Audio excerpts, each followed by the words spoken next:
Hi. A week or so ago, Hooves of Doom put out a really good video showing sort of a real blast from the past Hero Quest, and in the comments I mentioned about the sort of European game which came a few years later, based on the Dungeons and Dragons series. So digging through the bookshelves, I found my original player's handbook, which is it's either version 3 or 3.5, I can't quite remember what it is, but it's basically, this is around the sort of early 2000s. And I had this, and this was the game that kind of came out around a similar time, hence the logo, which for anyone who has played Hero Quest should be very, very familiar once you go inside. What I would say about it is it was incredibly expandable. If you had things like the floor tiles packs for playing D&D, you could use them with this game, which meant you weren't sort of restricted to the board. And there are a few differences there between Hero Quest, but if you play Hero Quest, you would almost certainly be feeling very comfortable with this. So I'll just get the box open and we can have a look. So, a quick look inside, and essentially one person plays the Dungeon Master, one person plays the players, the characters. All sound very familiar, but rather than a set board, you know, when you've had the D&D floor tile system, sort of skirmish games, we might recognise that each part of the game, rather than sort of putting it on one flat board, is played using sections of dungeon. And you know, you've got quite a few of them from memory. I haven't opened this for a little while, so it's a little bit of a blast from the past. You get the general idea. All pretty good quality, sort of real of their time. But quite fair and cardboard. Everything's double-sided. For some reason they've got an elastic band stuck to the bottom of the board, which has probably been there for a good 10 years. Get rid of that. Oh, it's not been open for so long, the elastic band has actually dissolved around the cards and fell off. And then for each character you have a player card, which basically tells you, it's hard to see in this light, I'm actually indoors at the moment because I'm looking after my kids, so I haven't got my sort of good light and what have you. But yeah, basically it records things. A bit similar to Talisman if you ever play that, in the sense that you've got, you know, you put things next to a card, and you've got things like spells, one spell, one artifact, one weapon. These are items you can pick up. You can go up through levels. As you go up through the levels, your armour class increases. And if you ever remember the old examples they used to have in the D&D books, the characters you play in this are the characters from the example. So I can never pronounce this one's name. Mayala the wizard, and we have Lida the halfling rogue, and she's got the ability to do disable traps, other things. She gets the sort of some of the basic activities you would get, special actions you got out of the original D&D set, or at least if you did play third. And then of course same again on the other side for her, levels. And this right hand side is here, knapsack goes there as well, which you put things off to the side of the board and you sort of say that's in her bag. And then we have Regdar, the human fighter. Well, he's a fighter and he goes up in levels. And we have the cleric, the classic cleric, who was the reason I always used to play a cleric when I used to play D&D and Warhammer, original Warhammer, before there was a sort of fantasy as such. Well, it was Warhammer. I used to play Warhammer, the role-playing game, back in 1988. Can't remember now. Quite a long time ago. This is Jozan, the human cleric, and same again. You put your spells nuts to one side, and that's his levels for spells, and the right-hand side is his levels as a character, which gives him his hit points, and you put things in his bag on the right. And basically, in the game, very much like Hero Quest, you get a whole series of tokens and various dice. Now unfortunately in this set, I bought this second hand a while ago because I wanted to sort of get back into it. One of the dice is actually missing. I think it came with this one, which is nothing to do with this game. Well, I might be wrong, but it's basically missing the dice for doing some of the undead turning, the cleric.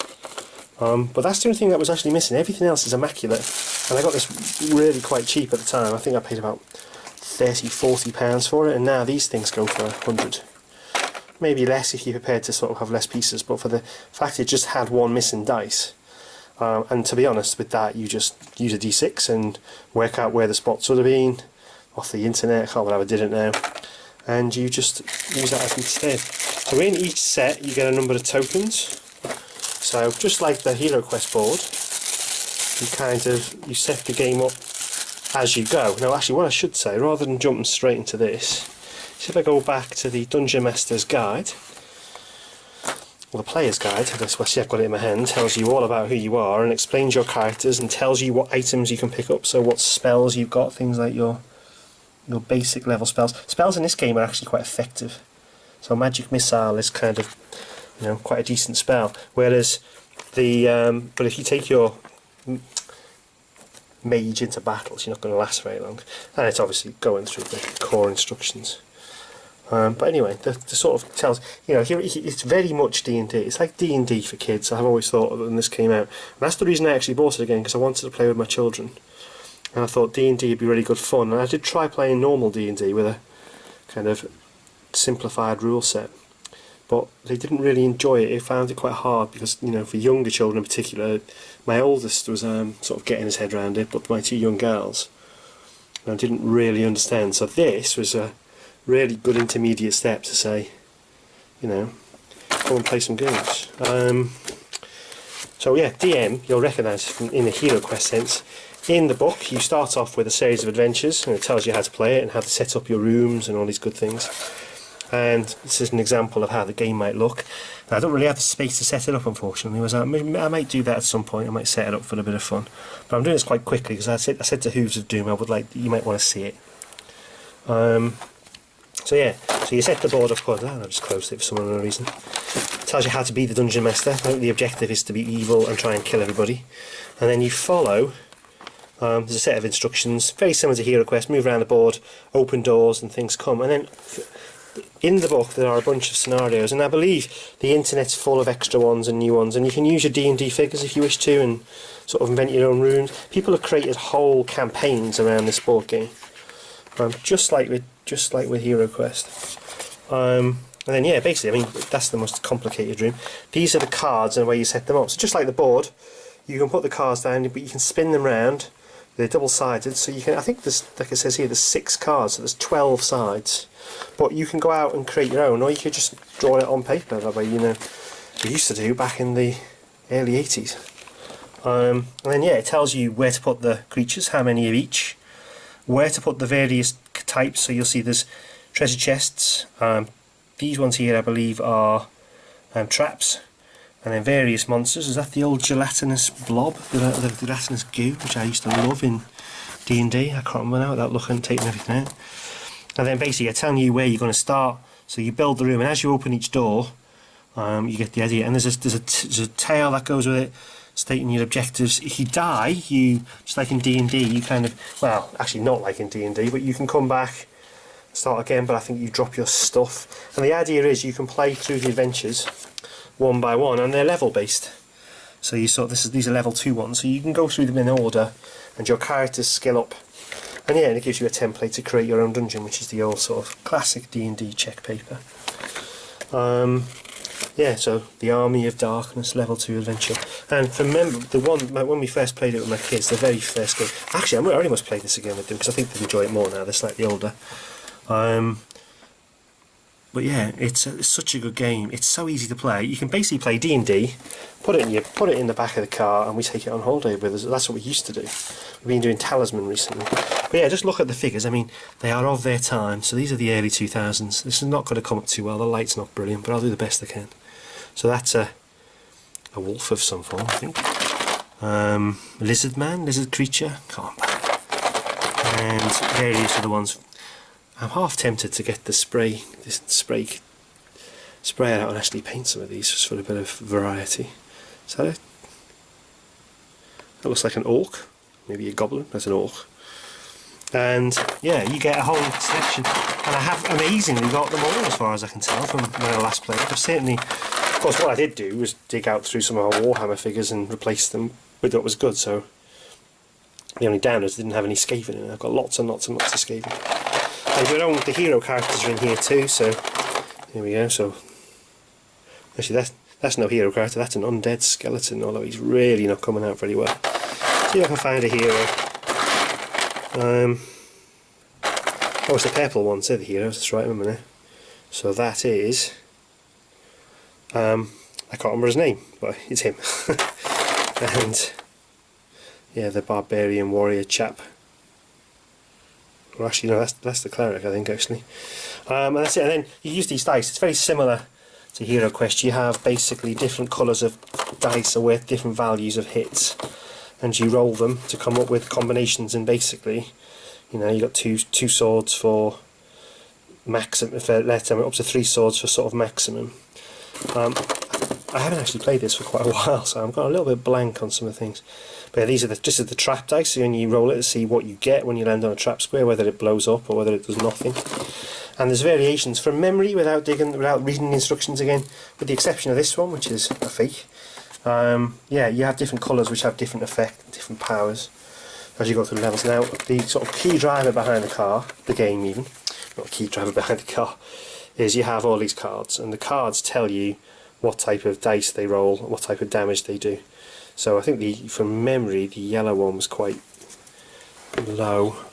So you have things like the Carrion Crawler, that's a spell, a blue card, which is the kind of Melf's Acid Arrow. If anyone remembers the D&D, you will know that. Ignore armor class to direct damage, and near the dice you roll to cast it. Actually, that one there, of course, is that's this other dice over here, which is the sort of spell casting dice. It's got a bit faded. But yeah, without getting them all out, I can't remember. You have items. There's loads and loads of different items you can have on your characters. I mean, there's a whole deck of this stuff here, so there's tons and tons of them. So yeah, weapons, potions, they're quite powerful in the game.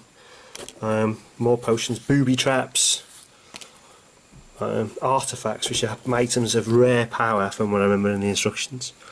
So bark skin cloak, and when you roll it, you discard the cloak. So where this take no damage from attack or event, then roll a die. That's the sort of event die. You roll that. If you land on a star, the cloak goes pop.